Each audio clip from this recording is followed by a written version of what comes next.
Bienvenidos a una nueva edición de Galleta de Campaña en Video Podcast. Falta un mes para las elecciones departamentales y todavía no hay clima electoral, pero sí empiezan a aparecer algunos números. Además, hay algunas luces de alerta en el Parlamento para el Frente Amplio porque ha tenido complicaciones para conseguir las mayorías necesarias y Orsi empieza a completar su primer viaje internacional con algunos puntos que en la política internacional vuelven a generar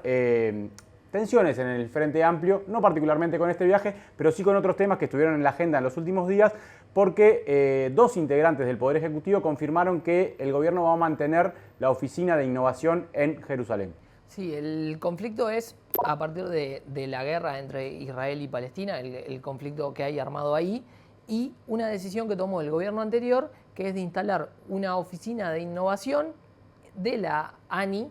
en Jerusalén. El Frente Amplio, como partido político, le pidió al gobierno que reviera esa decisión, pero tanto el canciller Mario Lubetkin como el ministro de Educación y Cultura, José Carlos Maía, dijeron que no, que lo que de alguna manera se separa es la cuestión diplomática de las relaciones internacionales por sobre la educativa y en este caso vinculada a la innovación. De hecho, también había planteado esa misma línea Yamandu Orsi cuando después del Consejo de Ministros le preguntaron en la rueda de prensa. Exactamente, y por este tipo de tensiones es que en el Frente están pensando en tener una especie de emisario en la Cancillería. Sí, parece que es algo histórico en el Frente Amplio y ya antes de que asumiera Mario Lubetkin como canciller tuvieron una reunión con la CARIFA, que es la Comisión de Asuntos Internacionales del Frente Amplio,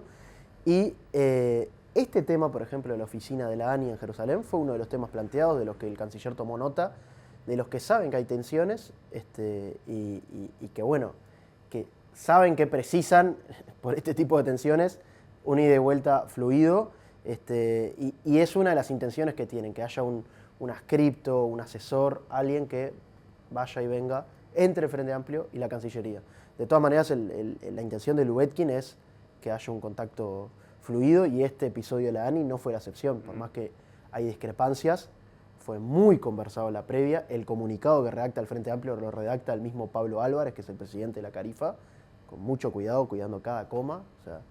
está todo conversado previamente. Históricamente la CARIFA ha sido un punto de tensión dentro del Frente Amplio porque los distintos sectores tienen muchas veces visiones diferentes en política exterior, pero en este caso además bueno, quieren alinear un poco la CARIFA con la política exterior que lleva adelante la Cancillería. Pero les hablaba al principio del viaje de Orsi que estuvo en Panamá y que ahora viajó para participar de la cumbre de la CELAC porque Uruguay tiene algunas aspiraciones en esa cumbre. Exacto, sí, puede abrirse sobre todo hoy miércoles en la cumbre de presidentes de la CELAC, donde se conforma lo que se llama una troika, que la conforman tres países. El país que pasa la presidencia pro tempore, en este caso Honduras, Xiomara Castro, el país que la asume, que es Colombia, Gustavo Petro, y el país que la asumiría en 2026, y ahí se perfila, parece que por intención de varios países, Uruguay. Y ahí puede llegar a jugar un rol especial, y sobre todo por el rol que tiene la CELAC, por quienes la integran, que es uno de los pocos organismos que está integrado por todos los países, incluidos Cuba y Venezuela, en un contexto que está complicado con los anuncios de los arancelarios de Donald Trump en Estados Unidos. Y, por ejemplo, en esta cumbre de hoy miércoles va a estar el presidente cubano, Miguel Díaz-Canel, y el canciller de Venezuela, Iván Gil. Sí, desde que asumió Lubetkin marcó esa postura de tratar de fortalecer de alguna forma la CELAC y que era algo que le interesaba a Uruguay particularmente. Les mencionaba también que para el Frente se prenden algunas luces de alerta en el Parlamento porque, como sabemos, no tiene mayoría por sí mismo en diputados y en las primeras votaciones la mayoría de los resultados han sido negativos para el Frente Amplio. Hablábamos en algún momento sobre el homenaje que el Frente le quiso hacer a Sendik. En ese caso fue muy particular porque sí consiguieron los 2 votos de identidad soberana, pero le faltó un diputado propio en sala para poder alcanzar la mayoría de 50 votos que necesitaban para que ese homenaje se pudiera hacer. Hay incluso los del Frente que se cuestionaban que desde temprano sabían que Álvaro Lima, el hermano de Andrés Lima, que es diputado por Salto, ya tenía la licencia aprobada, entonces tenía que estar su suplente, pero nunca se dieron cuenta de que el momento de la votación no estaba y por lo tanto no tenían los 50 votos necesarios. Algo que en el periodo pasado hablamos en varias oportunidades de que al Frente era mucho más orgánico y mucho más disciplinado a la hora de estar en sala y a la coalición le pasaba muchas veces de que le faltaban votos para aprobar determinadas cosas. En este caso es al Frente al que le pasa. Después tuvo la votación de los nuevos municipios, donde el Frente no logró llegar a los 50 votos necesarios. En este caso sí consiguió convencer de alguna forma al diputado Porrocha, al suplente de Alejo Umpierre, Jorge Méndez, que sí acompañó la iniciativa, pero que no votó, que no lograron conseguir un voto más para llegar a los 50 necesarios, y entonces con el rechazo de Identidad Soberana no hubo ley que creara los nuevos municipios para estas elecciones departamentales. Y lo otro que en la coalición ya han hablado y que están alineados es que no van a votar el proyecto que va a enviar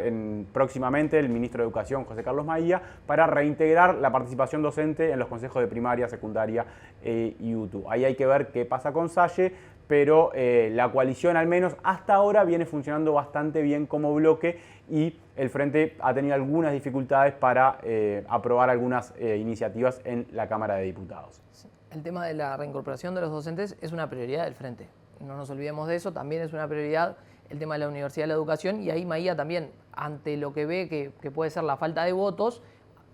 cuando va a enviar el proyecto de ley, elige plantear que está dispuesto a negociar y a entregar de alguna manera una gobernanza diferente para que la oposición se sienta conforme y termine dándole los votos. El tema de la articulación entre los partidos es algo que lo están trabajando a nivel de diputados, cada uno de los coordinadores de los partidos de la oposición, pero también incluso con influencia en el Senado. Por ejemplo, en el Partido Nacional está bajando sobre todo algunos mensajes desde Aire Fresco y desde Alianza País para tratar de funcionar orgánicamente, porque saben que en el Senado el Frente tiene los votos para la mayoría de las votaciones que se necesiten, salvo cuando se precisan 3/5, como por ejemplo ahora pasó con la venia de la Llera o con otro tipo de venias, pero si no la mayoría normal la tiene. Entonces, de alguna manera, todas las discusiones se trasladan a que la coalición funcione orgánicamente en diputados. Ahí está habiendo cierta influencia de los coordinadores del Senado para estar al tanto de las discusiones que se están dando en diputados. Exactamente. Y les decía al principio que estamos a un mes de las elecciones departamentales, todavía muy poco clima de campaña electoral en la calle, pero sí empiezan a aparecer algunos números, y uno de los focos de atención es Salto, donde la coalición republicana se presenta como un nuevo lema, es decir, el Partido Colorado y el Partido Nacional van con candidatos bajo el mismo lema, y donde el Frente podría perder el poder, y además se dan algunas novedades en la interna misma de la coalición. Sí, hay una encuesta que hizo Equipos, que fue contratada por el Partido Colorado, por el candidato del Partido Colorado, o sea, Marcelo Malaquina, que compite dentro de la coalición republicana, que lo que da es que la coalición tendría 50%, el Frente Amplio 41%, hay un 6% de indecisos y blancos y anulados 3%. Eso no es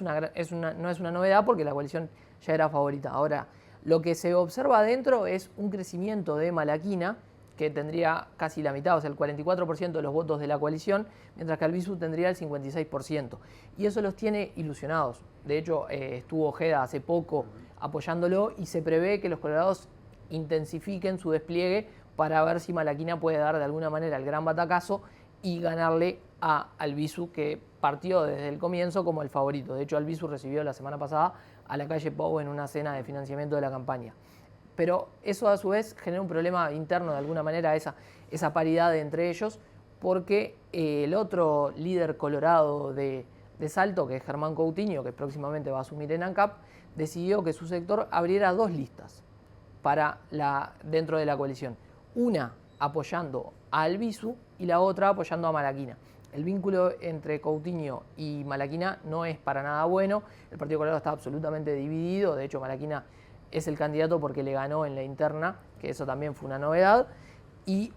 ahora con esta decisión lo que empiezan a ver algunos colorados es que si la diferencia entre Malaquina y Albizu es de muy pocos votos, esos muy pocos votos pueden terminar siendo los que abrió Vamos Salto en ese lugar. Para que se hagan una idea de que el apoyo de Coutinho a Albizu es evidente, es que el candidato que va como principal en la lista que va apoyando a Albizu es Omar Paco Esteves, que ustedes lo recordarán porque fue diputado el periodo pasado en representación de Vamos Salto.